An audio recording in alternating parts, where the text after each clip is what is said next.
नमस्कार, मैं खुशी। स्वागत है आपका HT न्यूज इंडिया में। आइए नजर डालते हैं इस वक्त की बड़ी खबर पर।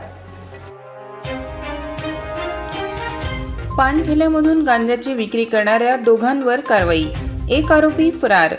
स्थानिक गुन्हे शाखा वर्धा यांनी कारंजा परिसरातील मौजा नारा टी पॉइंट येथील रुद्र चाय व पान सेंटर या पानठेल्यावर धाड टाकून गांजाची विक्री करणाऱ्या 2 आरोपींविरोधात कारवाई केली।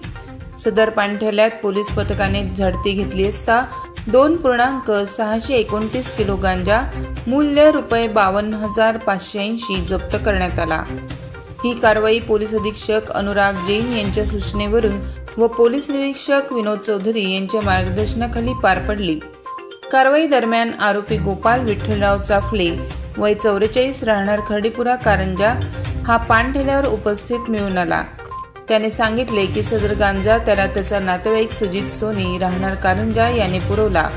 पोलिसांच्या तपासात या दोघांनी संगनमताने अंमली पदार्थांची विक्री केल्याचे निष्पन्न झाले आहे। सुजित सोनी हा सध्या फरार असून त्याचा शोध सुरू आहे।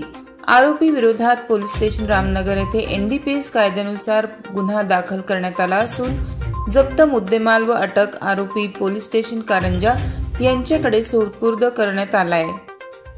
ही कारवाई स्थानिक गुन्हे शाखा वर्धा येथील अधिकारी व कर्मचारी, पोलीस उपनिरीक्षक सलाम कुरेशी, पोलीस अंमलदार नरेंद्र पाराशर, अरविंद येनुरकर, रोशन निंबोळकर, रवी पुरोहित, अक्षय राऊत, दिनेश बोतकर, मिथुन जिचकार, अभिषेक नाईक तसेच फॉरेन्सिक विभागाचे अनिल साठवणे, अजय धांद्रे आणि मंगेश धामंदे यांनी संयुक्तपणे पार पाडली। HT न्यूज मुख्य संपादक अब्दुल कदीर बख्श।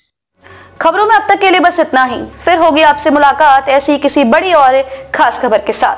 तब तक के लिए नमस्कार और देखते रहिए HT न्यूज इंडिया।